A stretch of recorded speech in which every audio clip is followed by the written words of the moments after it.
Hey everybody, welcome to another exciting episode of Clinic Gym Radio. I am your host, Dr. Josh Satterlee, and I'm joined today by the greatest beard in all of sports chiropractic, mounted on the face of Dr. Todd Riddle. Todd, how are you, buddy?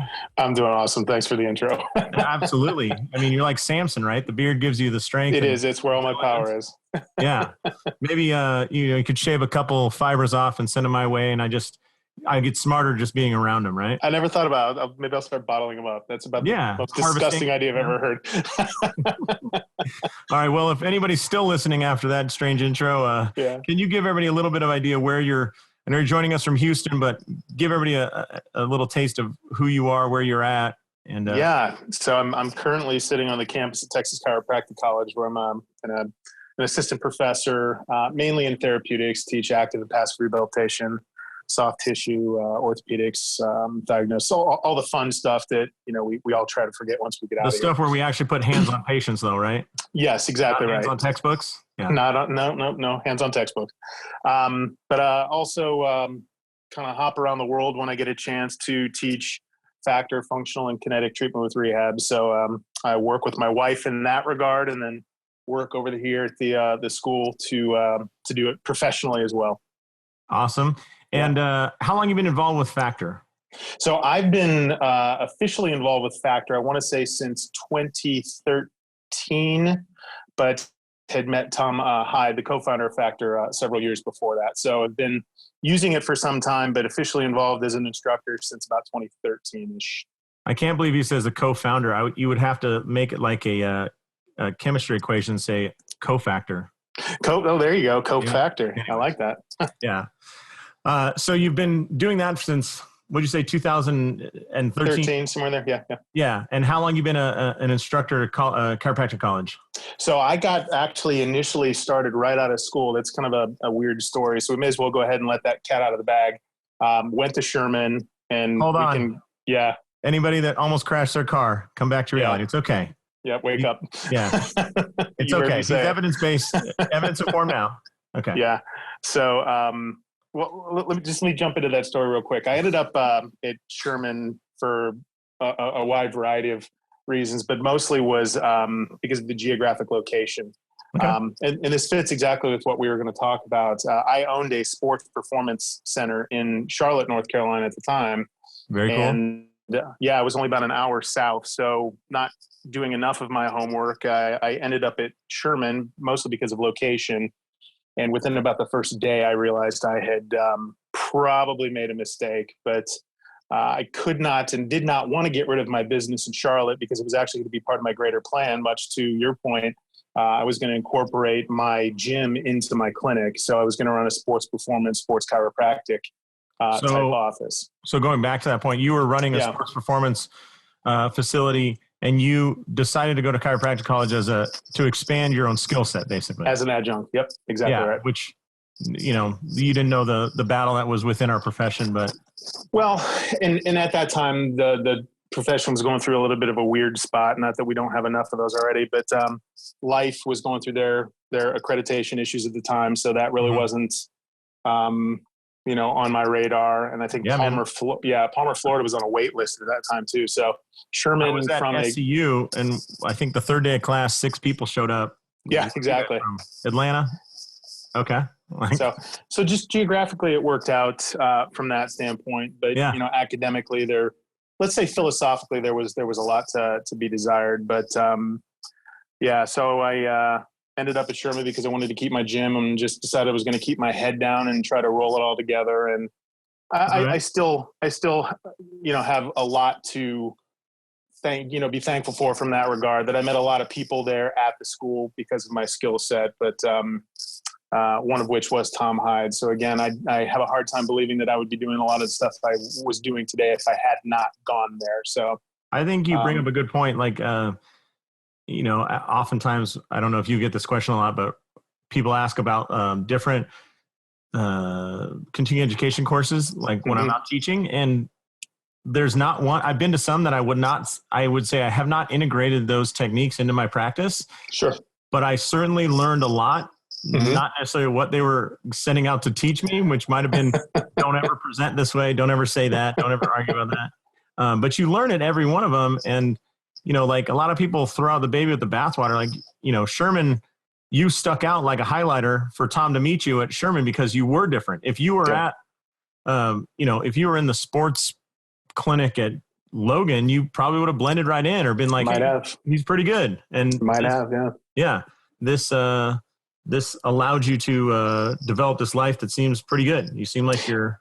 It works out. So because of my background, I graduated from the University of Toledo with a degree in something called kinesiotherapy. It's exercise science kinesiotherapy. I'd initially gone there to go to physical therapy school. And once they had me on campus and I had signed on the dotted line for my football scholarship, they said, yeah, those two things aren't going to coexist. You're going to have to choose one or the other. So it was an easy choice, get school paid for. So I ended up in a program called kinesiotherapy, which is actually a fairly old profession to really kind of hit its stride in World War I, World War II, I believe, one of those two, because of the people coming home from war. They're predominantly employed in the VAs. So I decided to go that route, at least for my undergrad, and actually learned an extensive amount of rehabilitation, just none of the passive stuff. So I have a degree in rehabilitation.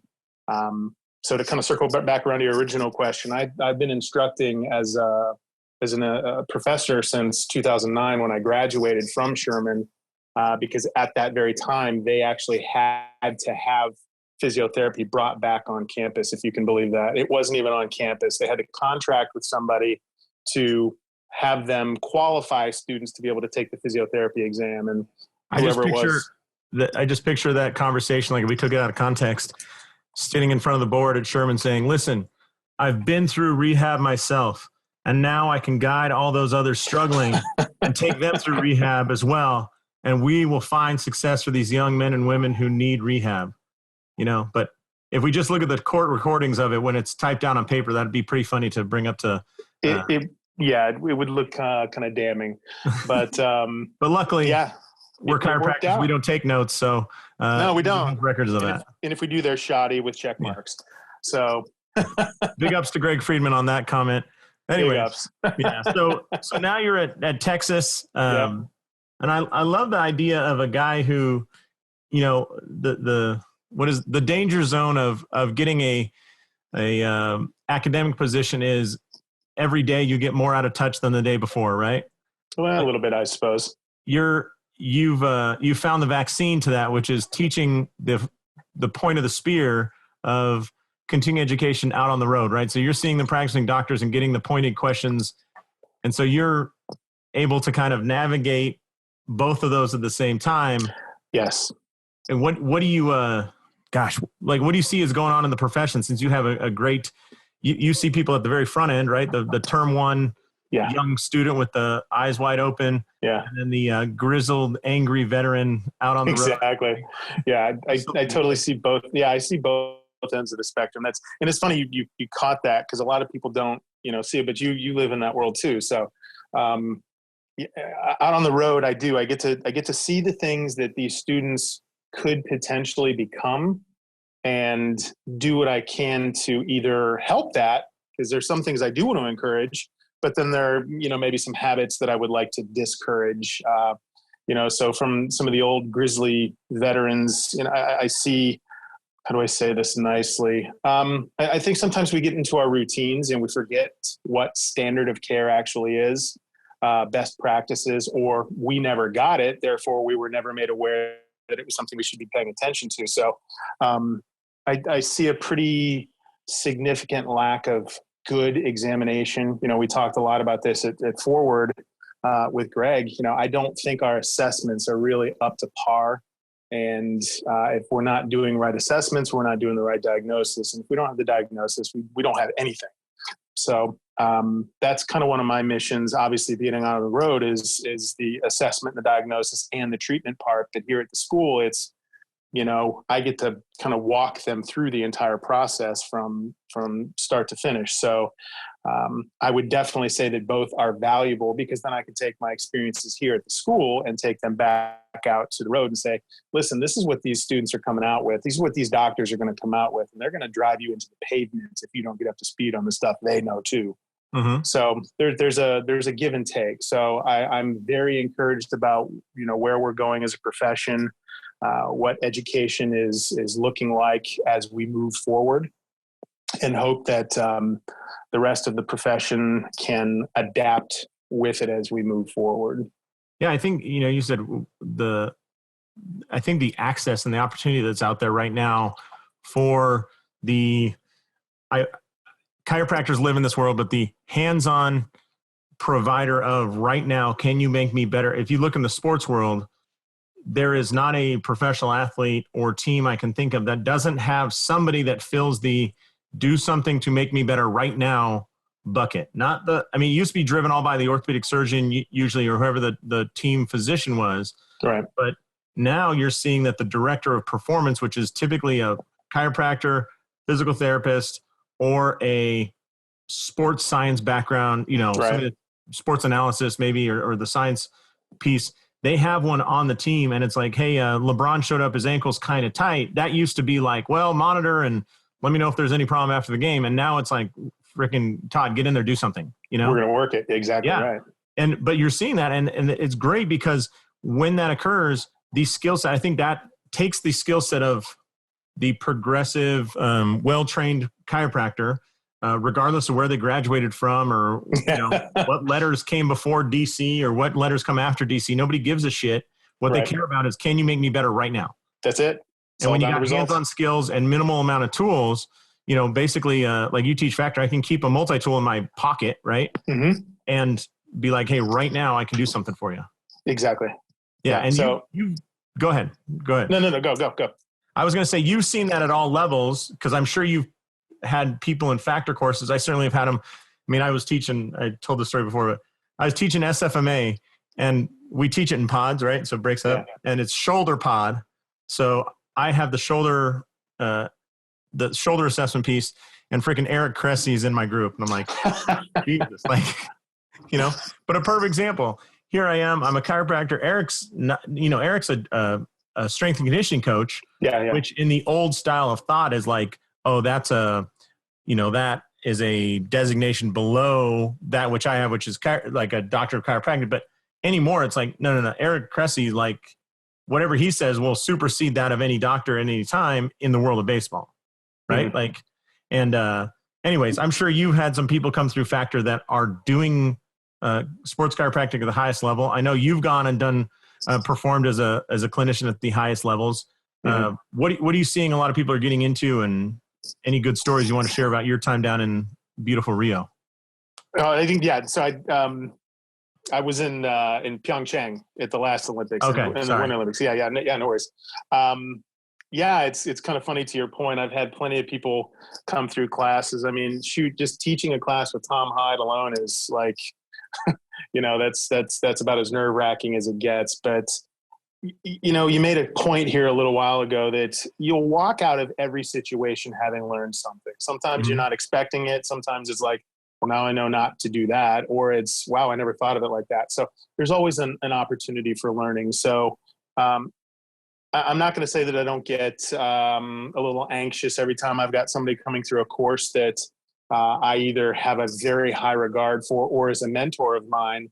Of course, you're going to get nervous. You want to, put your best foot forward. But at the end of the day, I have good experience, and I have things and I have stories that might be valuable to them too. So I can't discount the fact that even though they're my mentor, that I don't have something valuable to say. And by the way, nothing makes a mentor more proud. The best way to serve them is show them what you've learned, right? That's exactly right. That is exactly right. Not holding your light under a basket, so to speak. But all these little segments of my life along the way kind of culminated earlier this year to be able to go to Pyeongchang with the women's Nigerian bobsled team, the first one in African history. So it's very cool from that standpoint to have been able to participate with a historical team like that. That wasn't like a joke that you made right there. There truly is a Nigerian women's bobsled team. Bobsled and skeleton federation. So they have a bobsled team, a burgeoning bobsled team, and a skeleton team as well. Both disciplines got to compete last year, in the last game. So they. Now, how the hell does a guy go from Sherman Chiropractic College to Houston, Texas? Likes to smoke some barbecue. Yeah. Somehow smash cut to in Korea, not with Koreans, with Nigerians, and not just any Nigerians, female Nigerians who also are either skeleton or bobsled competitors. Yeah, if that's not for the makings of another movie, I don't know what is. Right. But no, so there's actually a more simple explanation to it. So in the early 2000s, I got kind of involved with bobsled. A good friend of mine that I played college football with, he ended up making the U.S. national team as a push athlete and made the 06 games. So I have a little bit of a history with bobsled from a training standpoint. He was on the U.S. team? He was on the U.S. team and then made the Olympic team. Yeah, in 06. So I'd gotten a lot of experience through that. So when I got here to Texas, there was, at the time, she was a U.S. national athlete. Oh, I thought you got to South Texas, started looking around for bobsled teams. What do you guys do around here for skeleton? Anyone? Oh, no? Okay. Yeah, quiet. Looks like crickets. But at the time, she was a U.S. push athlete, Sean Adigan. She was a student here at TCC. And in her time here, her federation, well, the soon-to-become federation, the country of Nigeria reached out to her and said, hey, we're looking at getting into this. And very long story short, she did an extreme amount of work to be able to get qualified for the Olympics. And so that's how I hooked up with the Nigerian. Not as an American. Yeah, so she is Nigerian American. Her parents are Nigerian immigrants. Okay. And she was born here along with her other two team members. Same situation, Nigerian parents, but born here in the States. So because of that, they could compete one direction or the other. Yeah. So Sean and the other two ladies were able to compete for Nigeria because of their genealogy. So that's how I got hooked up with them. I wish there was some kind of really cool cool Olympic trials for the Nigerian bobsled team are a little less demanding than the American. A little less demanding, yeah. As in you could be a full-time grad student as well as... So fortunately, she was kind of coming towards the end of her time here. So from a class standpoint, there wasn't nearly the academic requirements, but she still had all of her clinic requirements to get through. So, I mean, she doubled down in a lot of places to try to get done and through. And I mean, I don't know how she did it. I mean, it was truly an amazing feat to pull it off. She's an Olympian. I mean, like that explains a lot, right? Like a two-time Olympian. She was a sprinter in the London Games. My buddy, when I first moved to Las Vegas, a friend of mine who's a business mentor, we would have lunch almost every week. And he said, if anybody ever walks in that was a collegiate wrestler, hire them and figure out what to do with them later. Exactly. Said, because you're never going to worry about work ethic or long days. Or he's like, they spend 24 hours in a plastic bag in a sauna. So whatever long shifts you think you're going to have at your office are going to be nothing. And I think if you just, have you competed in the Olympics? Yes. Okay, we'll hire you and we'll figure out what to do with you later because you know how to push, right? We'll sort that out later. Yeah, exactly. It doesn't matter. Yeah, so her work ethic, along with her teammates, are just phenomenal. So to be able to, and I truly like this. I like working with those high-level amateur athletes because the drive is still there. Like they're not doing it for money. A lot of people don't understand that for the most part, Olympic athletes are basically broke. Now you got your Shaun Whites and your Michael Phelps. Those are kind of your outliers, but the rest of these folks are doing it because they love what they do. And the goal is to make it to the games. Like that's the pinnacle, that dream of standing on top of a podium, getting a medal, maybe they may get a little bit of scratch for it, but for the most part, these gals and guys make it through. Yeah. Most of the time the Olympians from other countries it's essentially military service. I mean, they train on a military base. They live in military barracks, essentially. It's a little bit nicer, but that's because you get paid a military wage, That's it. Two funny little stories for you, buddy. Amateur, little word, a provocateur means, right? Like somebody who provokes. Mm-hmm. Amateur comes from the root word of love, which is amor. So amateur is somebody who does it for the love of the sport. Yeah, that's exactly right. And then I heard from somebody that the Koreans have a deal. You can get out of, there's what is that called? You have to do military service 2 years of military service by your 30th birthday. Right. I forgot what that's called, but anyways, the only way to get out of that is a gold medal in the Pan Asian Games or the Olympics.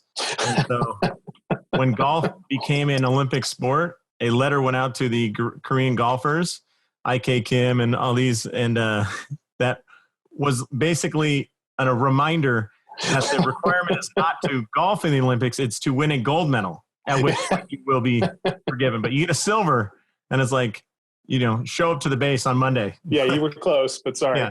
Thanks a lot, and we appreciate what you've done. Now grab that weapon and start training. Exactly. Yeah. Exactly. Well, when you were there and through your experience at the university and through Factor, are you seeing more and more chiropractors pursuing that highest level of sport and being involved? And that's much like the athletes. We are constantly pushing to try to reach that higher level. And I've said it before, and I will absolutely say it again, and I'll take it to task, is I think sports chiropractic is going to be, if it isn't already, the major driving force behind the profession, at least right now. It gets us a lot of accolade. It gets us a lot of cultural authority. When you can look at all the NFL teams and there's a chiropractor associated with it. When you look at the Olympics, we sent 7 chiropractors, I believe, for the U.S. national team. We are reaching it at the highest levels. And then when you see a chiropractor working with their golfer out on the field, in the field on live television, it's like, those are those places where we shine. And I truly believe that's where people will learn more that, hey, we're not just, whack 'em, crack 'em, quacks. Try to say that 5 times fast. That people will start to truly understand what value there is in what we do. So, yeah, I think the students, and even now those that have been out of school for a while, I'm always pushing myself to try to learn that next best thing.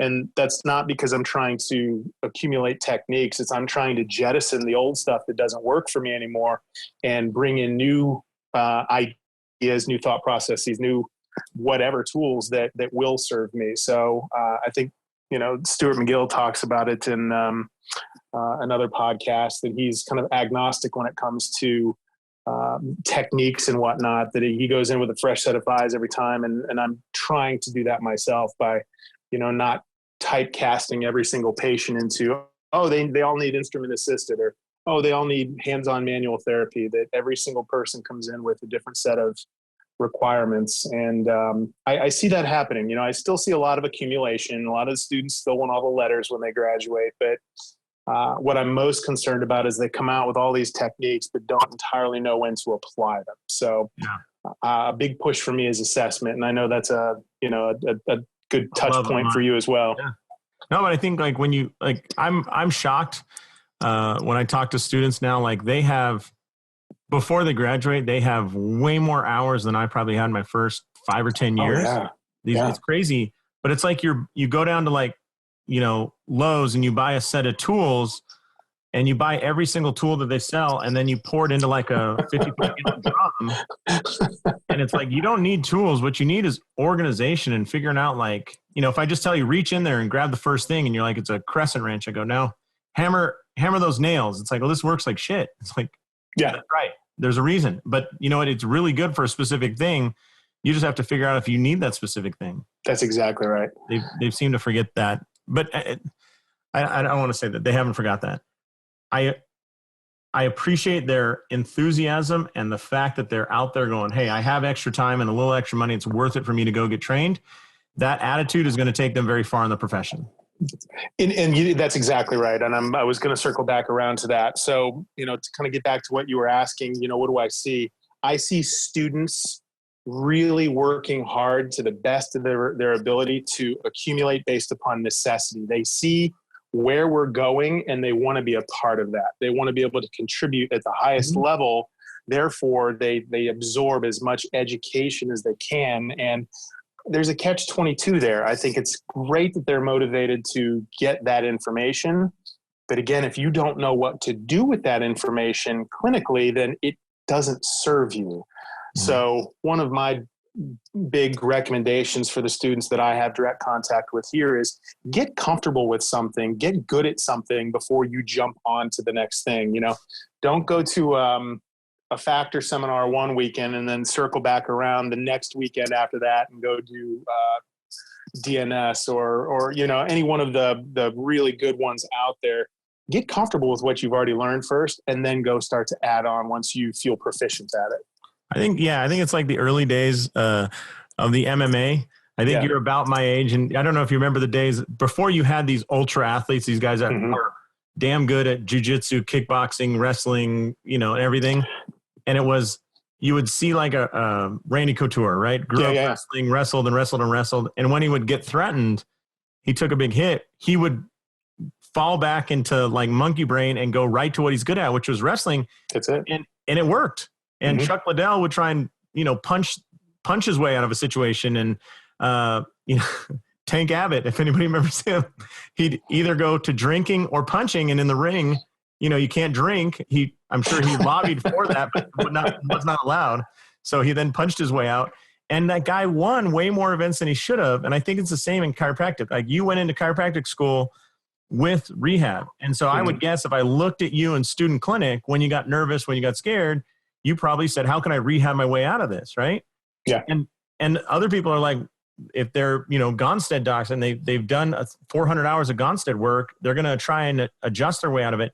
And I don't think there's any problem with that, as long as you recognize that sometimes that doesn't work. It doesn't work every time, right? Well, yeah, you're right. And let's just go ahead and pull back the curtain so we can take a dark look at the dark side of the profession. I wasn't even allowed to do rehab in student clinic. So any of my clinical experience, you weren't allowed. They would throw you out of school over it. And I know it hasn't changed at that. I swear to God, this conversation is out of 1932. I tried to rehab probably further at school. Like, they would absolutely throw you out of school over it. And I know for a fact it was like that at other schools. Now, I think the winds of change are blowing hard enough that some schools are at least reevaluating some of their stance on that. But yeah, so I would have loved to have defaulted back to some of my rehab to get people up. But I was forced into a model of care that this is your tool. Okay, whatever it is, this is a hammer. If you need to tighten down a screw over there, well, you just better figure it out, because this is all you've got. And that's the sad part about what's coming out right now. And I will speak out. The downside of this, Todd, is in another 15 or 20 years, you're going to be like one of those angry guys who's telling the kids to get off his lawn. Like, back in your day, I had to figure out how to turn a screw with a hammer. And you always have all these tools and certifications. Get out of here. Still can't figure it out. Yeah. You'll be angry at all of them with like these amazing skill sets that they've attained. And what? For them, I hope you're right. For them, I hope you're right. For me, no, I'm not. We'll be right back with the interview with Dr. Todd Riddle after this message. Hey, I'm excited that Clinic Gym Radio now has a sponsor. You may have heard it before, but Clinic Gym Radio is now sponsored by the CSA Circle, which is the Chiropractic Success Academy Circle run by Dr. Kevin Christie and Dr. Bobby Mabey. Now, a lot of you may know Dr. Kevin Christie from his Modern Chiropractic Marketing podcast. I think it's a fantastic listen. But even more importantly, Dr. Christie is sharing his ideas and what he's learned over the years of being a content producer on the CSA Circle. So if you're looking to really advance your clinic, and as you know, I think that a successful clinic is paramount in the clinic gym model. If you want to advance your clinic, one of the best things you can do is become a great content provider for your community, right? So you have to produce quality content on a constant basis to help your community know what you do and keep you top of mind. And every month, Dr. Christie is releasing some more information in the CSA Circle all about how to be a great producer. And that's along with learning how to be a great clinician and a great business person within their program. So if you're interested, I'd highly recommend you check out membership.csacircle.com. Again, that's membership.csacircle.com. And the CSA stands for Chiropractic Success Academy. And I think you should really check this out, because this will give you all the tools to have a successful clinic. And every month they're releasing more and more information and having more and more interaction with their community. You got a great Facebook page, a private group that talks about all the issues of being a great clinician, business owner, producer, doctor, and really working on that success mindset and understanding accounting and taxes and diagnosis, examination, all those things. So I think this is a fantastic program for you to check out. Once again, go ahead and check out membership.csacircle.com. And you can check out the rest of the Chiropractic Success Academy right there. And now back to our interview with Dr. Todd Riddle. what would be the Todd Riddle dream of the future of sports chiropractic? Like, what would be, if you had your way, you're on the bleeding edge with the CEU teaching, you're on the, what you can, as we say lovingly online, you can motivate the noobs, right? Like the youngins, and you're seeing everything in between. And how do we take our opportunities and maximize them? How about that? Because I think there's never been a time where there's been more opportunity to be, if you're excellent, there's not a door that's closed to you. Correct. The problem is we need more doors. That's where I'm at right now. I think the future of chiropractic, particularly sports chiropractic, is extremely bright, but we still need more exposure. I mean, at all levels. Professional teams have picked up on that and see a value in us. I see a little bit of resistance, at least in the exposure to the college teams that I've had, that it seems a little harder to get in at that level. But I think as much exposure as we can get would be huge. So in my ideal world, there would be more professional parity, people seeing the value in what we can bring to the table. But on the flip side of things, we do a better job playing as team members of an overall sports medicine team. A lot of chiros try to push their way in and say, well, I can do that. I can do that. I can do that. When you just need to realize that thing they brought you in for, and then let them discover in their own time what you're capable of doing. We had a really great athletic trainer who oversees all of the high school sports here in the Houston area. Came in and just kind of set it straight to our sports council that, if you come at me with an attitude, I'll shut you down right there, because I am the gatekeeper.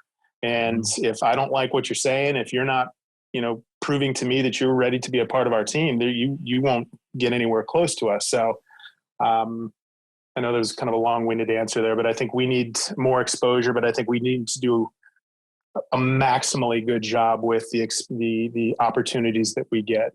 Mm-hmm. So I think, if there's like a young doc, well, not even young, but I'll use a non-young doc. Look at, do you know Troy Van Biesen up in Dallas? Yeah, exactly. Yeah.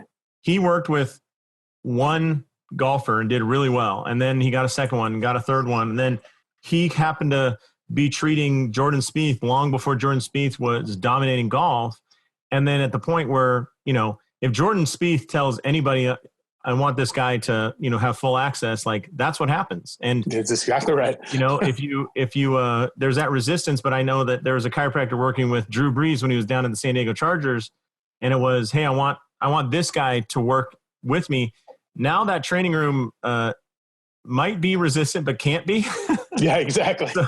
So, and I would tell you, like, a great door that a lot of people don't, if you have the opportunity to work with an athlete who's pretty damn good and is in an individual sport, mm-hmm. that is an easier way, in my experience, to get into professionals or the highest level of play, rather than trying to become the team chiropractor for a team at any level. Hey, I want to be the, right. Team chiro for Manchester United. That's going to be a tough putt. But if some player from that team walks in, hope that they've got some injuries that'll, respond well to some quality care and deliver it to them, and then be a nice human being. Like, don't, like, if anybody if I come over to your office and I'm like, Todd, I know that you're well respected, but let me tell you how this is going to go. Exactly. Like, get out of here. Like, right. Bricks. And so many guys are like, hey, we want to bring you in, to use the tool analogy, to hammer nails. And they come in like, well, I'm also good at turning wrenches and this and that. It's like, shut up, hammer nails for a while, and just be the best nail hammer for a year or two, and show people that you know what the hell you're doing. Wax on, wax off. That's all you're going to get to do right now. Yeah. Yeah. And that's, you remind me, that's one more thing that I probably would bring up is you got to be willing to get your hands dirty. You got to be able to put the time in. I do feel, and it worries me a little bit, that there are folks coming into the profession or, new to it that think, all right, well, I'm a sports chiropractor now. First of all, that's not even very clearly defined.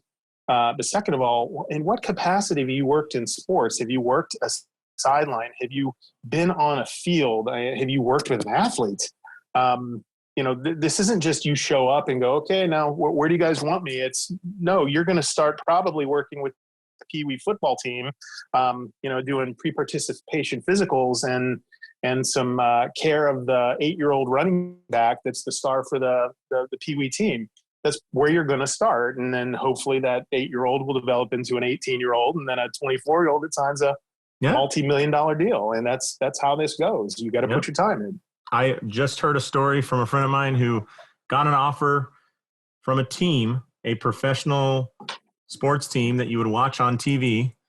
And the offer was to be the lead rehab specialist, and he would work for somebody else who was the lead of performance, the head of performance. This person's never worked in a professional setting before in their life.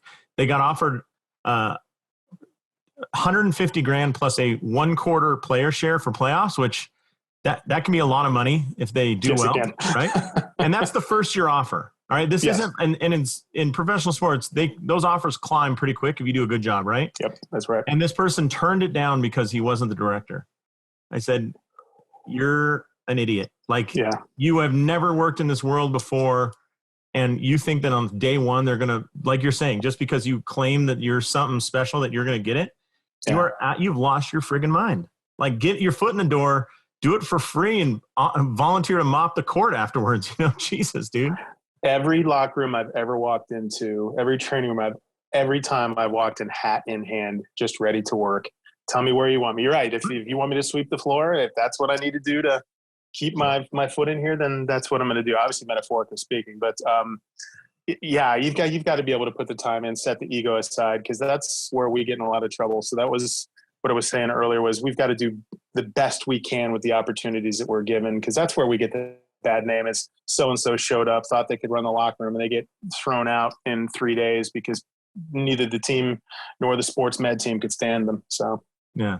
And by the way, if you get a new job anywhere, interview the lowest ranking member you can. Like, ask the janitor who's really in charge, and ask the assistant to the assistant athletic trainer who runs the locker room, and you'll get some good info very quickly. You do. You really do. Yeah. Well, last question. So we kind of took a left turn there, but for chiropractic, you think exposure is going to help us in the sports world? More exposure, more utilization, being great people individually, right? Yes. That's going to drive us forward. Anything else that you think is going to change the world of sports chiropractic and get us more acceptance? Better organization. Right, and I kind of alluded to it a minute ago, that what a sports chiropractor is kind of poorly defined. Is it because you have some letters behind your name? I would argue no, that doesn't mean that at all. That just means that you were proficient enough to get through a test. Mm-hmm. I think these college kids that get an MBA straight after a bachelor's and have never worked in a business in their life, it's like, until you try to make payroll a couple times and it's been tight, you don't know shit about business. You know nothing about it. When you're laying awake at night. Yeah, that's exactly it. If you've never, as Tom Plummer says, if you've never been under your desk sipping on cheap scotch, wishing the place would burn down around you, you're not truly a gym owner. I love that. That's entirely right. But I think better organization professionally. I would say that across the board. It's not just with sports chiropractic, but our governing bodies, if that's what we'll call them, probably need to do a better job of identifying talent and making it more inclusive. And I'll just say it, not so much of a club. So I don't think we're identifying the best talent out there. I think we're just identifying the ones that are willing to jump through a small hoop in order to get their name on a list. I don't think passing a test is the entire reason you should. So I think it should come down to experience. And like I say, I keep making some left turns there, but I think better organization from whatever governing body. In this way, I would say that the USPTA, is it the APTA, the American Physical Therapy Association? They kick our ass on organization. I mean, they do their combined sections, which is everybody, and then they do their sports section meeting and neuro and stroke rehab, and they're very clearly defined. And then every president of every section is up for vote every year. And it's like, if you're good, guess what? You stay in office. If you suck, you're out. And in that way, and honestly, I mean, I don't know anybody that would want to live a life where if you suck, you maintain the job. Like, when you go to bed at night, like, if you really should be there. You know, you know it. And to have that objective ability to say like, Todd, you know, you've served the sports council for a lot of years, but now you're 57 years old and you're telling the kids to get off your lawn and you're angry, you're out. And it's like, okay, well, you know, there's some kid who just, the class of 2032 just graduated, and there's some fire breathers in there. It's like, you want to know that, right? That's why we love sports, I think, is it's a perfect meritocracy. You're absolutely right. It's money, or not money, but money does talk, obviously, but numbers talk more than anything else. That if you're getting the W's, you're going to keep your job. If you're chalking up L's, sorry. I mean, you played football, and right, you had a college scholarship, you said, and at some point you realize you can't like go to that next level. Nope. But there's no argument there, you know. So that's exactly. It wasn't a boys' club of like, hey, coach, you know, my dad donated a lot of money. Why don't you throw me on the field again? It's like that's exactly right. And so, you know, that's what I think we need a governing body, whoever that is, to really step up and start organizing this thing. There's a lot of infighting in our profession, and I think we need to leave that behind. In our profession. Yeah, I've heard some things or two about it. There's this Facebook page, but somebody brought up to me in a conversation that said, "Yeah, maybe we can, you know, at some point unite the profession and blah blah blah." And I said, when we do that, we'll clink our glasses on the surface of the moon, because I think both of those would take about the same amount of energy. That's exactly right. Maybe even farther. So on our way to Mars. Yeah. Exactly. So, you know, if we could just start focusing our energy into the more appropriate places, again, who's chalking up the W's, who's getting stuff done, and the sports chiropractors are hands down making moves. And I'd like to see a lot more attention and energy being focused there, you know, whether it's financially from our government or from our governing bodies, whatever. Yeah. Let me ask you this question. I mean, I subscribe in some places in sports rehab to are you familiar with the Sasquatch theory?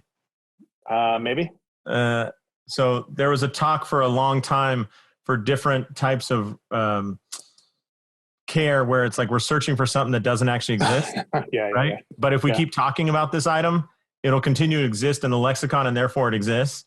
Therefore it exists. Yeah. Sasquatch, like if we never talked about him, it would have died with that crappy fake videotape, right? Mm-hmm. I mean, as a guy that was at Sherman, you were in the straightest of the straights. I was. Now you're out doing rehab, and you know you are personally causing BJ Palmer to roll over in his grave repeatedly. Do you think that part of our issue is that we just keep talking about this infighting, and in fact, it doesn't exist nearly to the amount that we say it exists? Yes, I do. I think we sensationalize it to the point that we stoke the coals enough to keep it going.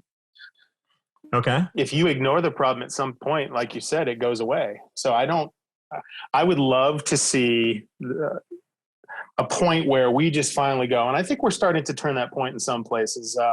Again, a little shout out to the FTCA group. They're making their strides. They're trying to leave behind the old stuff and look ahead to what's new. You know, there's that old proverb, you're looking behind you, you can't see where you're going.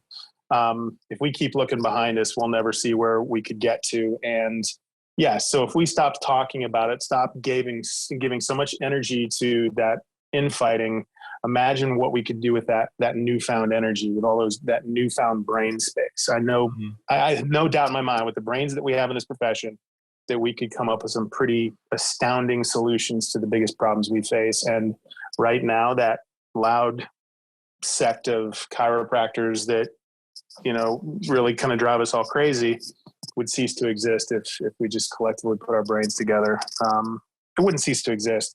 We could transition them someplace else. So. Very cool. All right. So let's stop talking about the problem and fix it. That's it. You know, a lot less talk, a little more action. Awesome. Well, Todd, I appreciate the time. If people want to reach out to you to talk more about this, or to hook up with a factor course, or learn how to be the best sports chiropractor they can be, how can they get a hold of you? Well, at tcc.com. How do they? Oh. So yeah, I'm on all the socials, Facebook, Instagram, Twitter. You can find me there. The problem is that people click on that and then they see this incredibly attractive woman that you claim is your wife, and they're like, there's no possible other way that's the right Todd Riddle, right? I know. Yeah. Like, well, there must be a same name game here. There must be somebody else out there. Yeah. No, that is the truth. I definitely, as they say, outkicked my coverage on that one. So, and she's running the business side of things and making you money. Like, my God. She's an amazing person, to say the very least. Poor decision-making on some fronts, but otherwise. Yeah. Well, you can't save them all. Anyways, how can people get a hold of you? Yeah. So Doc Todd 14 on Instagram, Dr. Todd Riddle on Facebook. And then as far as on the internet, factor-store.com. That's FAKTR-store.com. Okay. So that's where all of our good stuff is, all the classes that my wife's company puts on. And it's not just IASTM, right? Like you guys, like you've got tape on, like there's a lot to that system. So and thank you for saying it. That's exactly what we're looking to do is Factor. We don't want to accumulate techniques. We want to show a progressive way to take somebody from wherever you get them and take them from that place to MMI or to functional capacity, whatever you're going to call it.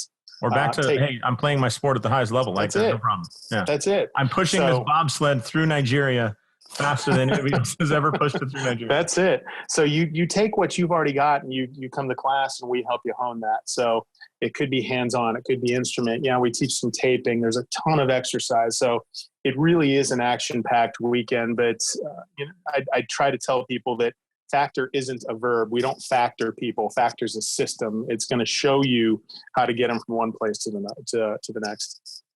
Nice. All right. Well, I hope people do take advantage of that and connect with you and get trained up and keep their eyes open, because I believe it. I believe in everything you're saying about the future of the world of sports chiropractic is bigger and better than it's ever been. So I absolutely agree. I appreciate everything you're doing to push that forward. So on behalf of Dr. Todd Riddle and his amazing beard, this is Dr. Josh Satterlee saying, go out there, maximize your license, and live the life you dream of. Thanks a lot, Todd. Thank you. Appreciate it. Thanks for listening to Clinic Gym Radio. If you're ready to double your profit without working longer hours, please visit clinicgymhybrid.com and find out how easy it is to get started on your path to freedom. That's clinicgymhybrid.com.